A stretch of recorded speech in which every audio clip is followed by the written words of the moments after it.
Hello, this is Joe from Nerd in Korea. We are starting a budget board wipe series looking at creatures with budget board wipes. So this is I think something that a lot of decks can use a lot. So it's kind of nice getting two major effects on one thing. A creature and a board wipe. Anyway.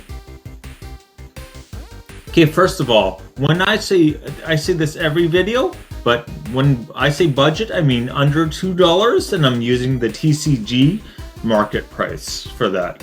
A lot of times you can find things under the market price, so yeah.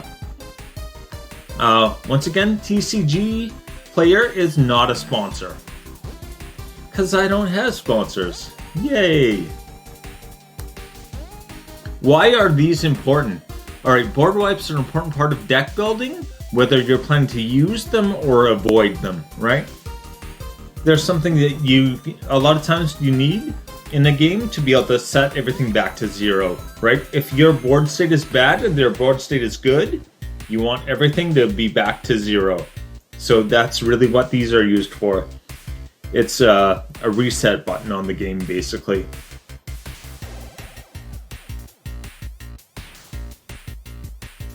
Magus of the Disc, first up, our number 5.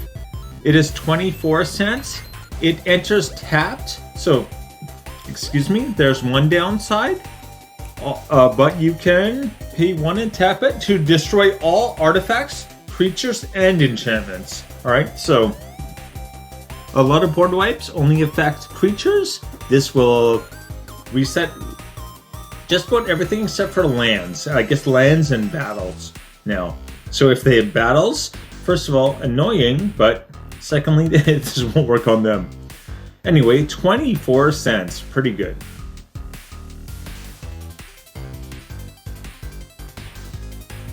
Next up is Bearer of the Heavens. I think this is kind of a hilarious card to include. Well, in your deck, I mean. So it is 7 and a red. Very steep, right? This is pretty close to me being like, well, this isn't worth putting on the list. I actually thought that, and then I was like, well, because of what it does, maybe it is worthwhile. Anyway, 7 a red and 41 cents. Only 41 cents. When it dies, destroy everything. Everything. Including lands. Usually, board wipes don't include lands, but this is creatures, artifacts, enchantments, lands, everything, right? All permanents. So even like battles, for instance, would be included in this. This is really a card that you include to kind of like as a disincentive to everyone else to use a board wipe, right? If someone else uses a board wipe, they're destroying the entire game. So it's kind of like when the US and Russia had all the nukes pointed at each other. It's like if one fires a nuke, basically they're going to blow up the world. That's what this is. This blows up the world. Yeah. So I don't know if that's an appealing comparison, but anyway. A board wipe counter board wipe. Just hilarious. Anyway, 41 cents.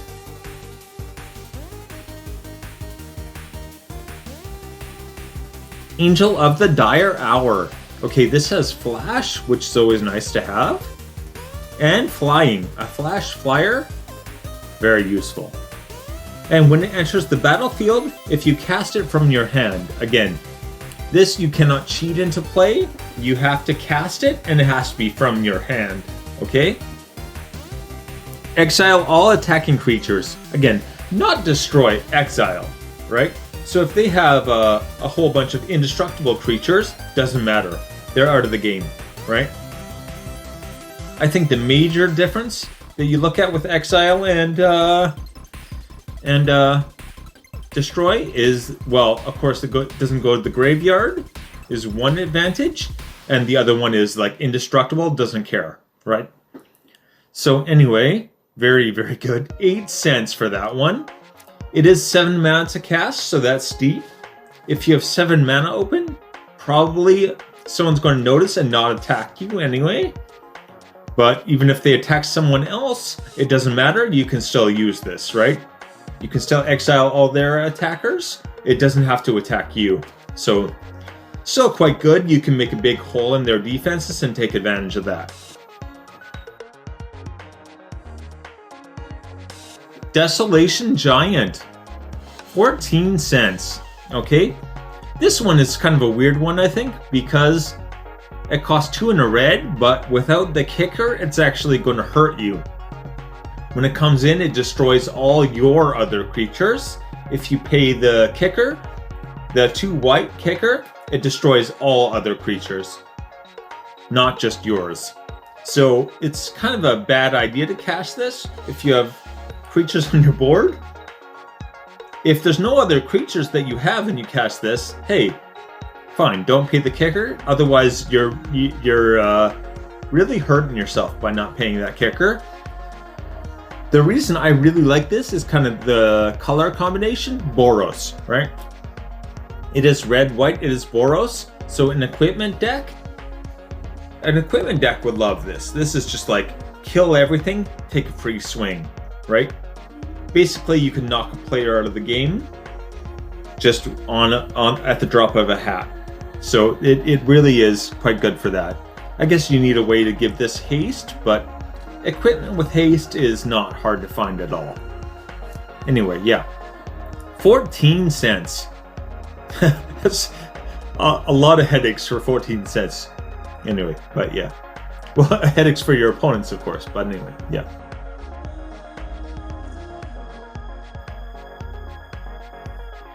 Selfless Glyph Weaver. This one, I think, you look at it first and you think, oh, yeah, you know, it's not bad, it's not great. Okay, exile it. Again, not tap, not pay any mana, just exile, right? So this can be tapped down, it doesn't matter, right? Unless they have a way to counter the ability, you're going to be able to use this no matter what they do. Anyway, creatures you control gain indestructible until end of turn if it exiles itself. And for 3, that's pretty good. Alright. And Deadly Vanity. Alright, this is the other side of the card. This is steep, okay? 5 and 3 black. So 8. 8 to cast, but choose a creature or planeswalker you control. Destroy all other creatures and planeswalkers. Okay, so this is a board wipe, not only for creatures, but for planeswalkers, and you choose something of yours to keep alive. I guess it doesn't have to be yours, it could be someone else's, but you choose one thing to stay alive and destroy everything else. Especially if you have a planeswalker that can bring everything back out of your graveyard, kill everything except for the planeswalker and just bring it back out right away, and hopefully again, haste, and then, hey, you're just like probably just eliminating at least one other player. 12 cents. 12 cents for that. Again, the Deadly Vanity 8 cost, I think, is why it's so cheap. But 8 for what it does, it is, you know, it's steep, but barely worth it for 8, I think. Even if you couldn't, like, choose one of your own things to keep alive, it wouldn't be, but it is with this. Especially if you've got some kind of weird Orzhov Voltron deck, this is like, you gotta have this card, basically. I think even having the options that it provides makes it something that can fit into a lot of decks. So again, your plan A is probably not using Deadly Vanity. Your plan A is probably the Selfless Glyph Wielder, right? But you're not really pigeonholed into either one.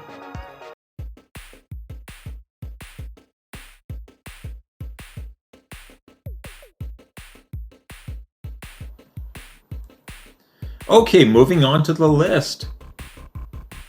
Magus of the Disc, 24 cents. Bearer of the Heavens, 41 cents. Angel of the Dire Hour, 8 cents. And Desolation Giant, 14 cents. Selfless Glyph Wielder, 12 cents.